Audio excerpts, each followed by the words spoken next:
Sports car. Wow. Si Awit. Ayan na si Awit. Ayan na si Awit. Dumating na. Ganda ng sports car ni Awit. Lamborghini. Wow. Naka Lamborghini si Awit.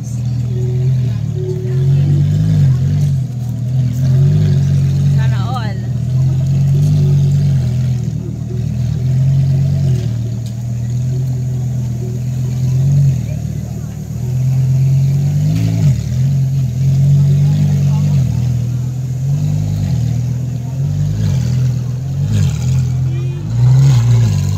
Wow.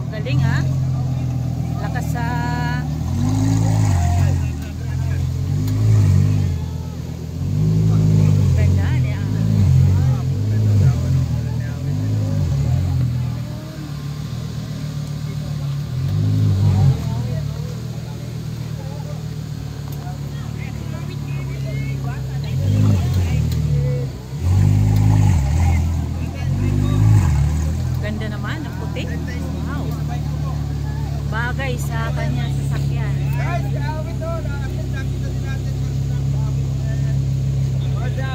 Awit! Ayan na. Napakahusay. Napakahusay. Ang ganda ng kasama. Patry mo kay Diwata.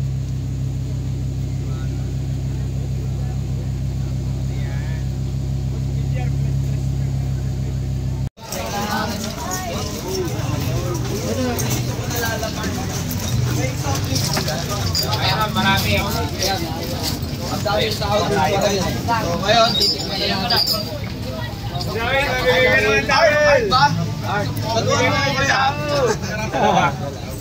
Hey, Awit!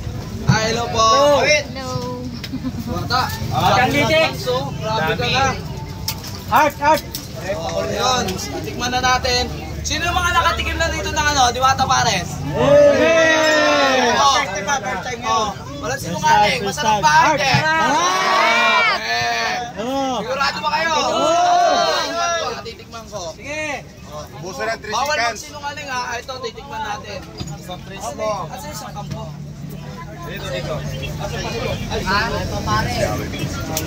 Meron na ako. Ayan, titikman na ni... Bakit sinasabi hindi ganyan pagkain? Gusto ko yung crispy niya eh. Okay. Gusto ko yung crispy. Saka ako sa kasabawan. Meron. Mother ko na sa bahay sa QC. Nagagaling na ng province na ako. Mic check. Mic, Okay, mic, pumapalo. sound check, hello. Okay na. Rolling. So yun Diwata, maraming salamat sa pagtanggap sa akin dito bilang isang vlogger din. Thank you very much sa inyo. Sa'yo, napakasarap ng pagkain mo. And sana gusto ko lang malinawan yung tao kasi masyadong maingay doon. Hindi po masungit si Diwata, personal. Siguro, kaya nyo nasasabi yun. Kasi alam nyo, mahirap mag-handle ng business, lalo na kapag lumalaki na. Diba? May time para sa picture. Bigyan nyo naman ng time si Diwata para magtrabaho. Kasi, siya yung pinakaulo eh. Diba? So, kailangan niya ituro sa mga galamay niya para mapag-aralan, diba? So, pag hindi mo tinuro yun, hindi niya wala, babagsak. Kaya, sana naiintindihan natin si Diwata, hindi siya masungit, hindi siya maarte, kasi hindi naman siya dapat mag-arte kasi alam mo naman, di ba? Lalo na ipinapakita natin sa tao is totoo lang. Di ba? Ngayon sana naiintindihan nyo, ikaw naman magpaliwanag sa kanila. Hindi kasi talaga may mga time na minsan nasupladahan na sila sa akin kasi di ba, alam mo yung pagpapicture, paglabas ko dito, di ba, dito sa office, paglabas ko para i-monitor, i-check ko yung mga tinta, yung kung ano ang kulang, o anong ginagawa ng mga tao, ano ba sa cashier nangyayari, ano ba ang kulang. So pag lumabas tayo dito, ang daming nakaharang na camera. Tapos minsan may mga time talaga na, wait lang kasi may gagawin lang ako, tabang muna tayo. Yung iba na hindi ko na mapagbigyan, galit na galit. So pinapalabas nila na masama na, malaki ng ulo, nabago na ng perang ugali ng tao. So wala na akong pakialam dun. Basta ako, mas priority ko yung negosyo ko. Sabi ko, magbibigay ako ng time para sa picture, may oras yan, para sa vlogger. Tulad sa'yo, kasi nga may schedule ako na binibigay sa'yo, may ano tayo, appointment. So yung iba dyan, binibigyan ko naman kayo ng time. Pero pag sinabi naman mamamaya na, ibig sabihin, may gagawin ako na napaka-importante. Pero bumabalik naman ako. Yung hindi lang napagbigyan para mapagpa-picture, hindi lang mapagbigyan para maka-interview kasi nga busy ako. Yung naging masama tayo sa part na yun. Pero ako, basta sabi ko sa inyo, ang mas priority ko po yung negosyo ko. Diba? Yun lang So ayun, sana naiintindihan natin siya sa lahat-lahat ng mga nakakapanood. Baka mamaya sabihin nyo, vlog-vlog lang to, ganyan-ganyan. Mahirap magtrabaho talaga personal. Nasubukan ko nung pumunta ako doon sa init. Siyempre yung isip mo pa kung paano mo patatakbuhin yung negosyo mo. Sobrang stressful nun. Parang sobrang Sa part ko kasi akin lahat eh. Ako yung utak ng lahat diba? eh. Kaya sana naiintindihan Sinichik ko yung gasol, yung mga tao ko, kung anong ginagawa, kung nasa posting pa ba ng duty nila, yung mga stocks, tama ba yung pagluluto ng sikit, tama ba yung pag-ihaw ng mga inihaw ko, tama ba yung ginagawa ng cashier, lahat yan akin, ano ba, may mga supply pala. Basta ang dami. So mahirap. So ayun lang, sana gawin niya, naiintindihan natin. Mahirap talaga sa tutusin, sobrang hirap, lalo na kapag business ka talaga.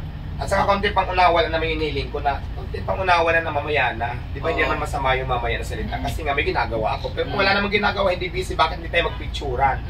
Hindi naman pwede nakatutok na lang tayo sa camera maghapon kasi hindi naman yan ang priority ko, yung negosyo ko pa rin. Pero siyempre, bilang ano sa kanila, kasi di ba yung iba, naniniwala naman ako ng malayo pa yung pinanggalingan para magpapicture na rin. Baka kasi isipin nila, ito lang baka sa video, sa vlog na to mapansin nila, bakit yung mga sikat na vlogger, binibigyan mo ng oras ba? Baka may masasabi at may masasabi. Yun nga katulad nung sinabi mo kanina, may appointment. Oo. Ibig sabihin, naka-schedule talaga sila na... Ako po, sa haba po ng panahon, nag-intay pa po ako ng schedule. Kahit sikat po ako. Hindi ako basta pwedeng pumunta dito kay Diwata. Ganito kasi sinasabi ng karamihan. Pag wala kang bigay dyan, di ka entertain yan. Hindi pa ako nangihingi. Sila po yung nagbibigay.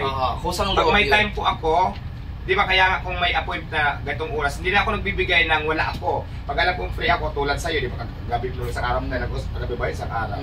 Pumunta ka ganito kasi nandito ako, saka hinintay kita mo lang kanot doon. Pero yung mga biglaan lang dumating na wala namang schedule, hindi ko talaga ma-entertain yan, lalo na kasi kung busy ako. Paliwanag ko yung kagabi nag-usap tayo, nag-follow up ako sa'yo. Matagal na po ako naka-schedule sa kanya. Hindi po, matagal na po ako naka-schedule sa kanya. Nung nag-follow po ako kagabi kung kailan schedule ko, sabi, sige, pwede ka na bukas. Ayaw nga pala, kasi ang dami nagpaano sa akin eh.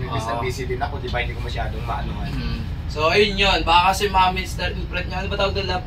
Baka sabihin niyo, tumawag lang ako kagabi, tapos pinapunta lang ako kinabukasan. Oo nga, nabasa ko yung chat mo pala nakaraan pa, pinala mo ako matagal kagabi. yun. Eh, siyempre busy din ako, di tumawag ba? ako sa kanya gabi para tinimingan ko na hindi siya busy yun. Sumagot naman. Then, boom! Nandito tayo ngayon. So, maraming salamat. Salamat din sa iyo, ha? Thank you very much. Sa inyo, sa mga vlogger, maraming salamat sa inyo. And, paalam ka na sa boyfriend mo. Bye-bye na. So, hanggang dito na lang to. Peace! Ano? Pengi akong kasi, abutan mo yung yung nagtitinda na ito.